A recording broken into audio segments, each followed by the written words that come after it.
Okay, we're going to go ahead and see if we can work through these last three questions from the review. It says $1,200 is invested into a bank for 3 years at a rate of 5%. What is the interest earned?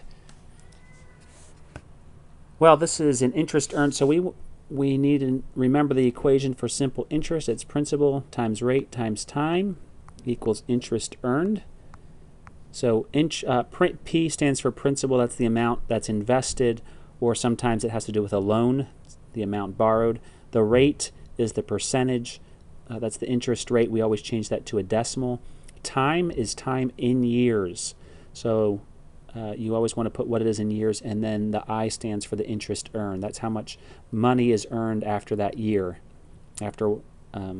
or the years that it's put in. So this number 21 here is pretty straightforward. We're going to go ahead. The principal is the $1,200 that's invested, and the rate is 5%, which we change that to a decimal and put 0.05. And then the time, it's in there for 3 years. And that's equal to our interest earned, and that's really what we're trying to find. So we're going to go ahead and multiply this out. We have 1,200 times 0.05, which was our 5%, and times 3 because we have 3 years, and we get $180 is earned on that. So straightforward. Next one, Lawrence drives 200 miles at the speed of 80 miles per hour. How long does it take him really to go that distance? And so this is distance. We remember, hopefully you know that rate times time is equal to distance. And in this case, we know that it's 200 miles. So actually this is a distance here. So our 200 miles can go in for the distance. 80 miles per hour, that's a rate, so we have 80 there, and we want to find the time. We'll just leave it as t here, t for time, and we can go ahead to finish that. We divide by 80. So recognizing things as rate times time equals distance.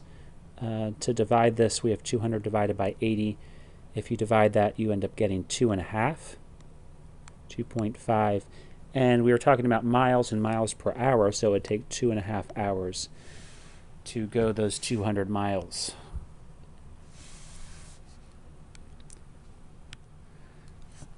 The last one here is one of these ones where we're going to have to really think through here, set up our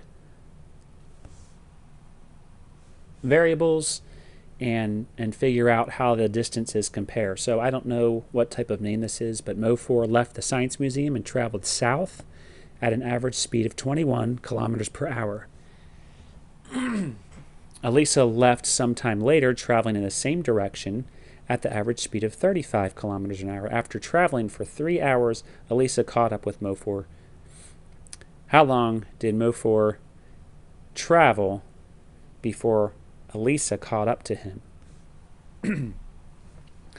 And so this is definitely a rate times time equals distance problem.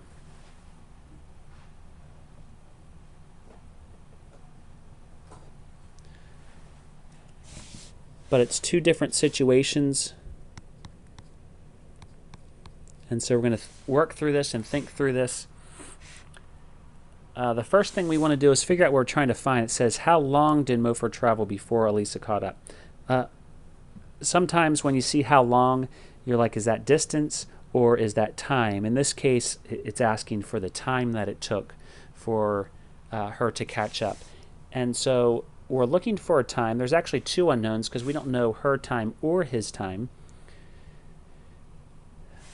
But what we'll do is we'll let t, because it's asking us to find how long did Mo4 travel, so let t equal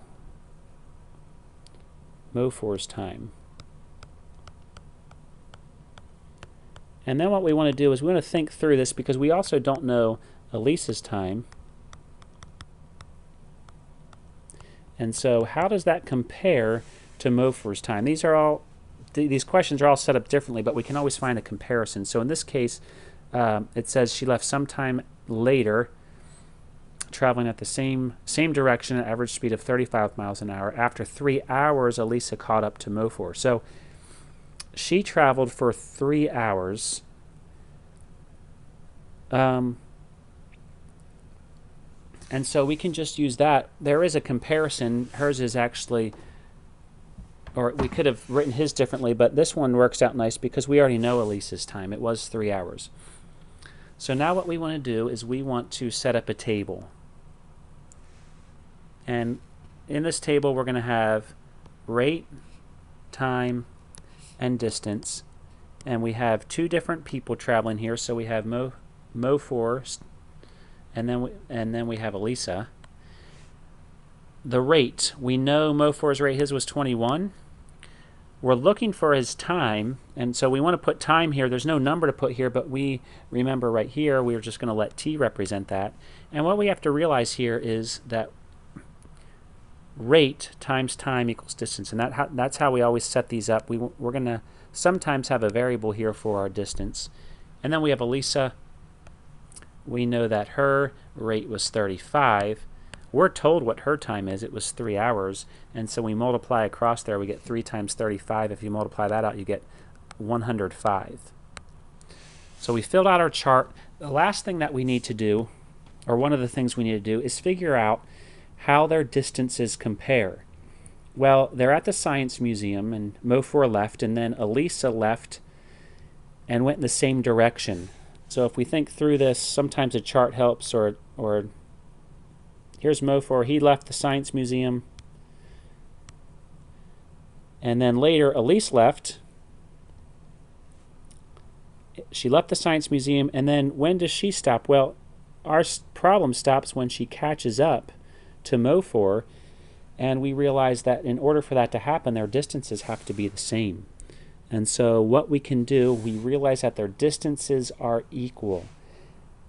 And that's very crucial to be able to figure out the relationship here. So we know that Mo4's distance is equal to Elisa's distance. And so since they're equal, we can set up an equation. 21t is equal to 105.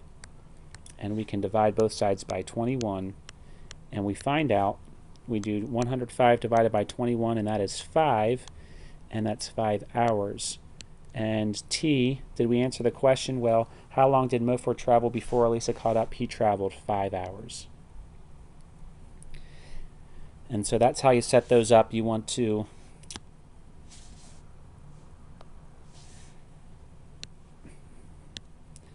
set up a variable to represent your unknown. Sometimes there's another unknown. Here we knew that it was her time was 3.